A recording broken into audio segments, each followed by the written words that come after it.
Good morning students, स्वागत है आपका हमारे official YouTube channel NBGN education पर। और जैसे आज का टॉपिक है क्लास 8 का synthetic fibre and plastic. Synthetic fibre में हमने लगभग सभी साइंथेटिक फाइबर पढ़ लिए थे कि नायलॉन, रेयॉन और पॉलिएस्टर और एक्रिलिक। अब है उनके यूज़ क्या क्या हैं या उनकी कैरेक्टरिस्टिक्स क्या क्या हैं, कहाँ उनको हम यूज़ करते हैं। तो जनरली जो अपने साइंथेटिक फाइबर है वो कहाँ यूज़ किए जाते हैं, वो ड्रेसिंग मटेरियल में यूज़ किए जाते हैं। कहाँ यूज़ किए जाते हैं? ड्रेसिंग मटेरियल में यूज़ किए जाते हैं। तो ड्रेसिंग मटेरियल में इनको यूज़ करने का फ़ायदा क्या है, क्यों ये यूज़ किए जाते हैं?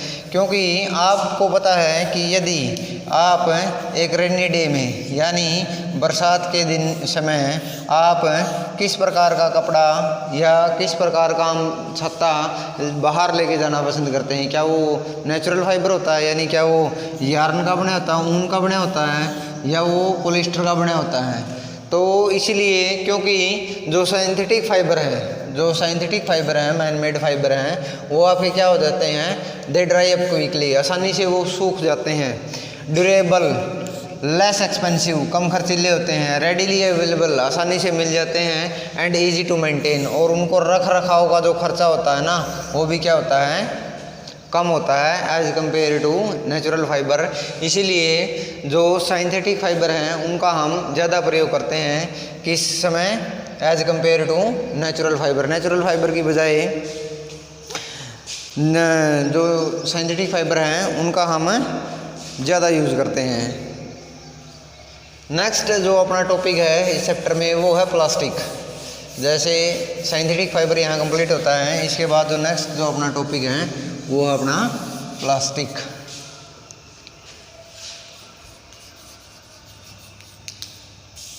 आप सभी ने नंबर ऑफ थिंग्स यानी बहुत सारी वस्तुएं, number of things you have seen like very small object से वेरी बिग ऑब्जेक्ट, यानी छोटी से छोटी वस्तु से लेकर बहुत बड़ी वस्तु तक आपने देखा होगा कि वो चीज़ें प्लास्टिक की बनी हुई मिलती हैं। कि किसकी बनी हुई मिलती है? वो प्लास्टिक की बनी हुई मिलती हैं। तो ऐसा क्या कारण है कि प्लास्टिक का इतना ज़्यादा प्रयोग हम कर रहे हैं, और ऐसे कौन से गुण हैं प्लास्टिक के अंदर कि प्लास्टिक के इतने ज़्यादा उत्पाद हमें मिलते हैं। तो इससे पहले हम देखते हैं थोड़ा सा इसके बारे में पढ़ेंगे, इसकी कैरेक्टरिस्टिक्स पढ़ेंगे प्लास्टिक की।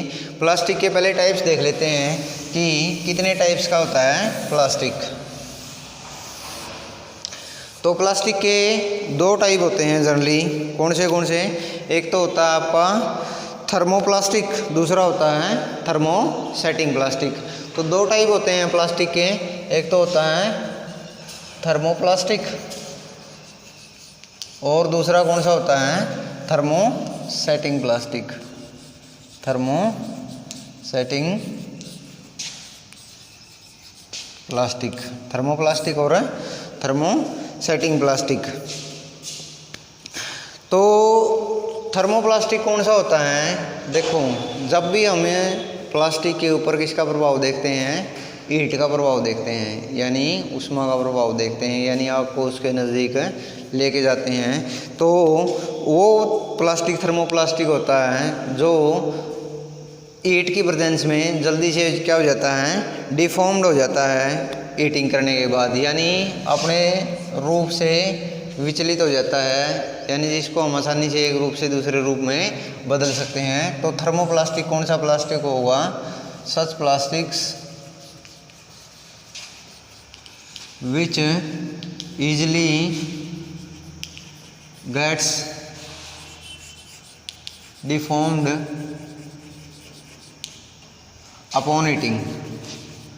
हीटिंग यानी गर्म करने के पश्चात जो अपनी शेप में जल्दी परिवर्तन कर लेता है, उसे हम क्या बोलते हैं, ऊष्मा के प्रभाव के कारण उसे बोलते हैं थर्मोप्लास्टिक। और जो इजीली डिफॉर्म नहीं होता उसे हम क्या बोलते हैं, थर्मोसेटिंग प्लास्टिक। तो दो टाइप के प्लास्टिक होते हैं आपके, थर्मोप्लास्टिक और थर्मोसेटिंग प्लास्टिक। थर्मोप्लास्टिक और थर्मोसेटिंग प्लास्टिक है। जो थर्मोप्लास्टिक है इसके दो एग्जाम्पल है, PVC पॉलीविनाइल क्लोराइड और पॉलीइथीन जब हम पढ़ रहे थे सिंथेटिक फाइबर तो मैंने आपको पहले ही बताया था भाई पॉलीइथीन एक मॉलिक्यूल होता है जिसके बहुत से number of structural unit present होती है, इसीलिए उसे क्या बोलते हैं, पॉलीइथीन बोलते हैं।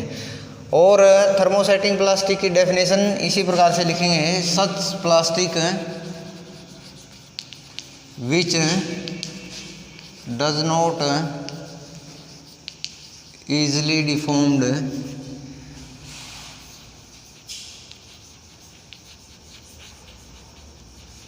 in the presence of heat,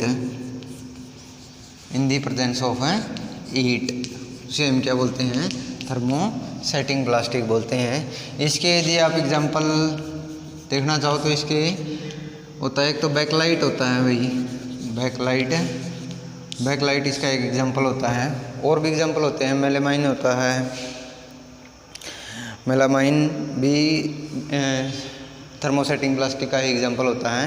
तो दो इसके एग्जांपल और इसकी डेफिनेशन। आपका प्लास्टिक कितने टाइप का होता है, 2 टाइप का होता है।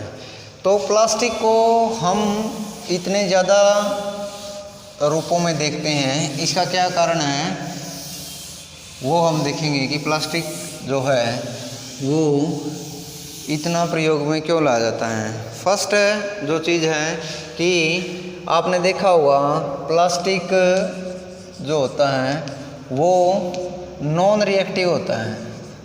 क्या होता है, नॉन रिएक्टिव का मतलब क्या है, अनअभिक्रियाशील।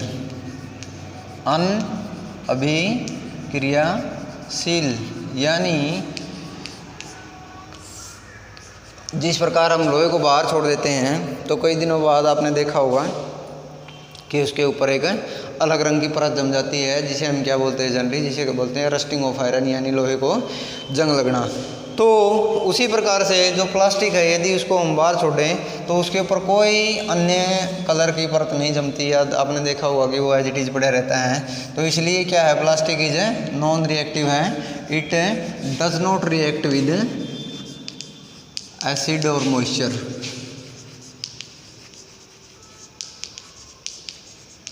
वो डिफॉर्म हो जाएगा यदि स्ट्रॉन्ग एसिड होगा तो, लेकिन वो उसके साथ अभिक्रिया नहीं करेगा। तो प्लास्टिक जो सबसे ज़्यादा प्रयोग में लाया जाता है उसका सबसे बड़ा कारण ये है, जो प्लास्टिक है वो क्या है, एक नॉन रिएक्टिव एलिमेंट है, वो किसी के साथ भी अभिक्रिया नहीं करता। दूसरा जो इसका सबसे बड़ा कारण है कि प्लास्टिक का प्रयोग ज़्यादा क्यों किया जाता है, तो ये है प्लास्टिक वो क्या होता है, इज लाइट और ड्यूरेबल। मतलब क्या होता है, विश्वसनीय है। Plastic is light, durable and strong, और बहुत है मजबूत भी होता है। तो इसीलिए जो प्लास्टिक है उसके उपकरण हमें क्या है, ज़्यादा देखने को मिलते हैं। कई बार तो हम देखते हैं कि प्लास्टिक के कंटेनर भी बने होते हैं। क्या बने होते हैं, प्लास्टिक के कंटेनर भी बने होते हैं, जिसके अंदर हम बहुत सारा सामान रख देते हैं। तो इसलिए प्लास्टिक यदि उसको हम लाने और ले जाने में सक्षम ना होते, यदि उसके अंदर वेट ज़्यादा होता तो भी ये चीज़ें पॉसिबल नहीं थी। यदि सामान अंदर रखने से वो उसको संभालने के योग्य नहीं होता तो भी ये चीज़ पॉसिबल नहीं थी। और यदि वो स्ट्रॉन्ग नहीं होता, मजबूत नहीं होता, जल्दी से टूट जाता तो भी मतलब ये चीज़ पॉसिबल नहीं थी कि हम उसको कंटेनर के रूप में यूज़ करें। तो प्लास्टिक जो है वो क्या होता है, हल्का भी होता है, मजबूत भी होता है और विश्वसनीय भी है, ड्यूरेबल भी है, इतनी जल्दी वो टूटता नहीं है। इसलिए प्लास्टिक का यूज़ इतना ज़्यादा किया जाता है। दूसरा आपने देखा होगा, तीसरा जो इसका यूज़ मैं आपको बताऊं कि प्लास्टिक है ना वो heat and electricity. Plastic is a poor conductor. Conductor क्या होता है भाई, कंडक्टर होता है चालक। चालक कौन होता है, चालक वो होता है जो अपने अंदर से किसी चीज़ को बहने देता है। फॉर एग्जांपल यदि आपने देखा होगा कई बार क्या होता है कि कोई लोहे की वस्तु है, यदि हम उसके इस सिरे को, इस एंड को किसके नज़दीक लेके जाएं, ईंट के नज़दीक लेके जाएं। किसके नज़दीक लेके जाएं? ईंट के नज़दीक लेके जाएं और उसको कुछ समय तक इसके नज़दीक ही पड़ा रहने दें। तो आपने देखा होगा कि धीरे धीरे जो लोहे की वस्तु है उसका ये सिरा भी क्या हो जाता है? गर्म हो जाता है भाई। तो इसलिए क्या है कि इस सिरे से लेकर और लोहे की वस्तु के इस सिरे तक, इस एंड से इस एंड तक क्या हुई है? ये ईंट ट्रांसफ़र हुई है। ट्रांसफ़र का मतलब यहाँ से यहाँ तक चली गई है, यानी इसके अंदर से बह गई है। तो इसलिए जो ये लोहा है ये क्या बन गया है? इसका कंडक्टर बन गया भाई। क्या बन गया है? कंडक्टर। दूसरा, आपने देखा होगा लोहे की वस्तु, कोई भी लोहे की वस्तु है, यदि उसका एक सिरा हम किसी इलेक्ट्रिक स्विच में अटैच कर दें, इलेक्ट्रिक स्विच में अटैच कर दें तो जो लोहे की वस्तु है सारी की सारी इसके अंदर क्या आ जाती है? इलेक्ट्रिसिटी आ जाती है। क्या आ जाती है भाई? इलेक्ट्रिसिटी, यानी विद्युत इसके अंदर से गुजर जाती है। तो इसलिए ये किसका काम करती है? कंडक्टर का काम करती है ये वस्तु, यानी चालक का काम करती है। यानी इसके अंदर से हीट और इलेक्ट्रिसिटी चली जाती है, गुजर जाती है। लेकिन जो प्लास्टिक होता है वो क्या होता है? पुअर कंडक्टर होता है। पुअर कंडक्टर का मतलब है इसके अंदर से विद्युत और जो ऊष्मा है वो चालन नहीं कर सकती। इसलिए तो कई बार आपने देखा होगा कि जो वायरमैन है, जो क्या है? वायरमैन है, उनको प्रेसिक्यूशंस दी जाती हैं, सावधानियां बताई जाती हैं। या एक इक्वेशन भी है कि wireman are wearing plastic gloves, या रबर ग्लव्स। तो ये क्या होते हैं? ये क्या करते हैं आपके? ये दोनों के दोनों क्या हैं? ये हैं पुअर कंडक्टर हैं। किसके हैं? Poor conductor. किसके? हीट एंड इलेक्ट्रिसिटी के। तो आपने देखा होगा कि जो सॉकेट वगैरह भी होते हैं घरों में, या जो आपका इलेक्ट्रिक सर्किट होता है, जो बोर्ड वगैरह लगे होते हैं, वो भी किसके होते हैं? प्लास्टिक के बने हुए होते हैं। तो प्लास्टिक क्या है? एक है विद्युत का कुछ अलग ही मानो आप, बिल्कुल ही लाइट और उसके अंदर से ऊष्मा पास है नहीं होती। तो इसीलिए जो प्लास्टिक है उसका ज़्यादा प्रयोग किया जाता है, क्योंकि प्लास्टिक इनके अंदर सेफली व्यक्ति को इससे बचाता है? ऊष्मा से और विद्युत से बचाता है। लेकिन प्लास्टिक हमारे इन्वायरमेंट के लिए क्या है भाई? इन्वायरमेंट के लिए हानिकारक भी है। इसलिए प्लास्टिक को किस प्रकार से हम इन्वायरमेंट के अकॉर्डिंग डिवाइड करते हैं कि वो कितने प्रकार का होता है, और प्लास्टिक को किस प्रकार से हमें यूज़ करना चाहिए, कहाँ हमें इसको यूज़ करने के बाद कहाँ डालना चाहिए, ये चीज़ें हैं। कर दो ओके। तो प्लास्टिक का कहाँ हम यूज़ करते हैं, किस प्रकार से हमें इसको कहाँ यूज़ करने के बाद इसे हमें डालना चाहिए, ये सारी चीज़ें आप पढ़ेंगे कि प्लास्टिक कितने प्रकार का होता है इन्वायरमेंट के अकॉर्डिंग। देखो प्लास्टिक जो है, आप देखते हुए प्लास्टिक पॉलीथीन, जब भी हम मार्केट के अंदर जाते हैं तो बहुत से थैले भर के लेके आते हैं और अल्टीमेटली कहीं न कहीं घरों में डाल देते हैं, या कहीं न कहीं गलियों में। आपने देखा होगा कि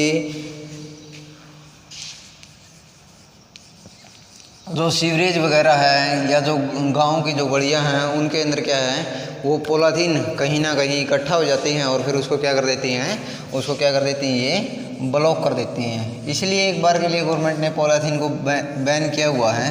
तो प्लास्टिक इन्वायरमेंट के अकॉर्डिंग है, दो टाइप का होता है भाई, एक तो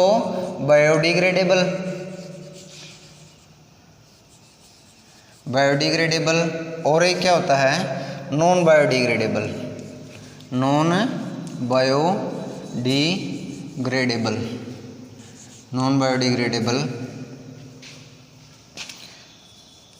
तो देखो बायोडिग्रेडेबल, नॉन बायोडिग्रेडेबल प्लास्टिक कौन सा होता है। बायोडिग्रेडेबल प्लास्टिक वो होता है which can be easily decompose by natural process, which can be easily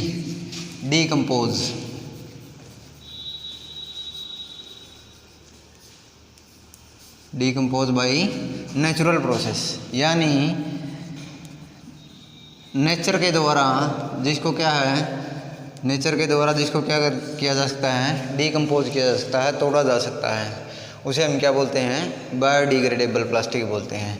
अब नेचर के द्वारा उसको तोड़ दिया जाएगा तो वो क्या हो जाएगा, दोबारा किसके अंदर चला जाएगा, वो नेचर में ही चला जाएगा, यानी मिट्टी के रूप में चला जाएगा या खाद के रूप में चला जाएगा यदि वो टूटने लायक है तो इसलिए इसको क्या बोलते हैं हमें, बायोडिग्रेडेबल। नॉन बायोडिग्रेडेबल कौन सा होता है, अब बिल्कुल इसका उल्टा, which can not be easily decomposed, which can not be decomposed by natural process, which can not be decomposed by natural process, यानी जिसको हम क्या है, प्राकृतिक क्रियाओं के द्वारा, यानी जो अपनी प्रकृति है वो उसको बायोडिग्रेडेबल ना कर, वो उसको ना तोड़ सके, डिकम्पोज ना कर सके, उसे हम क्या बोलते हैं, non biodegradable substance, sorry plastic. तो देखो बायोडिग्रेडेबल यदि आप प्लास्टिक लेके आते हो, this is much better as compared to non biodegradable. लेकिन यदि कहीं आपने नॉन बायोडिग्रेडेबल प्लास्टिक भी खरीद लिया है किसी न किसी रूप में, तो हम क्या कर सकते हैं कि एक सीनियर सिटीज़न या एक इंटेलिजेंट सिटीज़न या एक जिम्मेदार नागरिक के लिए 5R का सिस्टम आपने सुना होगा कि reduce, reuse, recycle, reduce, reuse, recycle, recover and refuse, recover and refuse, ये 5R का सिस्टम है। 5R के सिस्टम के अकॉर्डिंग हम देखते हैं 5R का सिस्टम क्या होता है। रिड्यूस का मतलब होता है कम प्रयोग करना, जहाँ तक हो सके प्रत्येक व्यक्ति को कम से कम इसका प्रयोग करना चाहिए। कम प्रयोग करेंगे तो कम आएगा घरों में और इसका कम जाएगा इन्वायरमेंट के अंदर, ताकि इन्वायरमेंट है वो सेफ रह सके। दूसरा है रीयूज। रीयूज होता है पुनः प्रयोग करना, यानी इसको एक बार आपने जिस चीज़ को यूज़ कर लिया, हो सकता है वो उसको आप दोबारा उपयोग में ला सकें, तो फेंकने के बजाय क्या करें, उसका रीयूज करें, उसको कोशिश करें कि उसका हम दोबारा प्रयोग कर सकें। रिसाइकल, रिसाइकल का मतलब होता है पुनः चक्रण, यानी एक बारी आप या 2 बारी या 10 बारी आपने यूज़ किया, इसके बाद वो चीज़ यूज़ करने के लायक नहीं रही, तो आप क्या करें, जो भी सफाई वाले या जो कचरा उठाने वाले हमारे यहाँ आते हैं, उसको हम क्या करें, उसको उनको दे दें, ताकि वो इसका क्या कर सकें, फैक्ट्रियों में उसको बेच के, और जो फैक्ट्री वाले हैं उसका वो पुनः चक्रण कर सकें, यानी उसका दोबारा प्लास्टिक को ईट करके दोबारा उस प्लास्टिक का यूज़ कर सकें। रिकवर, जो चीज़ें ठीक होने लायक हैं उनको हम फेंकने की बजाय ठीक करने की कोशिश करें। और रिफ्यूज़, जहाँ तक हो सके, जहाँ तक पॉसिबल हैं, ताकि उस प्लास्टिक या और सिंथेटिक फाइबर जितने भी इन्वायरमेंट के लिए हानिकारक हैं उनका हम कम से कम प्रयोग करें। Thanks students.